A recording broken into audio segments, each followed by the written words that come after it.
Attention! Attention à tout l'équipage. Les sondes Invicta ont réussi à stabiliser la zone d'atterrissage. Nous sommes maintenant autorisés à procéder à la mission principale. L'ordinateur prévoit que nous devrons passer la ceinture d'astéroïdes de la planète, mais que des collisions seront inévitables. Tous les membres de l'équipage doivent être en position à leur poste lorsque le vaisseau commencera sa descente. Préparez vos équipes de robots et soyez prêts à réparer tout dommage subi. Le vaisseau peut supporter 5 robots à la fois travaillant ensemble, chacun commençant dans son hangar respectif.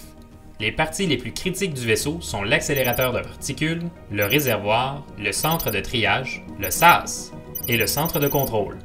Le système d'urgence du vaisseau indiquera les dommages à réparer par des repères visuels.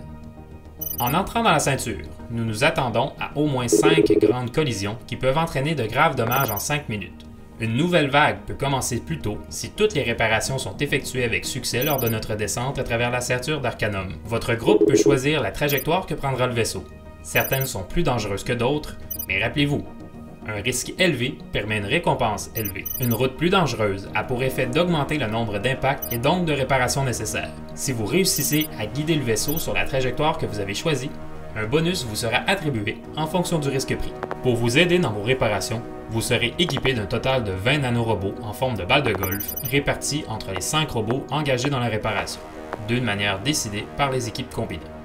70 autres nanorobots peuvent être trouvés dans les zones de départ du niveau inférieur et 10 autres seront préchargés dans le réservoir qui peut être ramassé à tout moment par n'importe quel robot. Les nanorobots sont fragiles, ne les lancez pas ou vous perdrez des points. Pour réparer l'accélérateur de particules, vous devrez placer un nanorobot à une extrémité et le laisser rouler jusqu'à l'autre côté. Il y a une trappe au milieu. Votre robot doit appuyer sur le bouton pour fermer cette porte afin que votre nanorobot ne tombe pas lorsqu'il roule vers l'autre côté. Le réservoir doit être rempli de nanorobots jusqu'à ce qu'il soit plein et se renverse pour les libérer.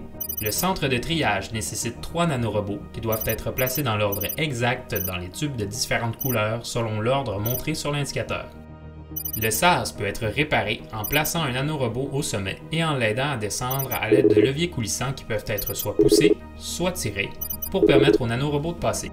Le centre de contrôle ne peut être réinitialisé qu'en activant les 4 boutons dans n'importe quel ordre.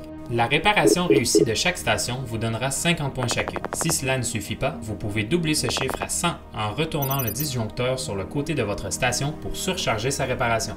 Si vous l'activez en l'orientant vers le côté ciblé pendant au moins 1 seconde, le côté affecté du vaisseau sera indiqué par une lumière sur le vaisseau.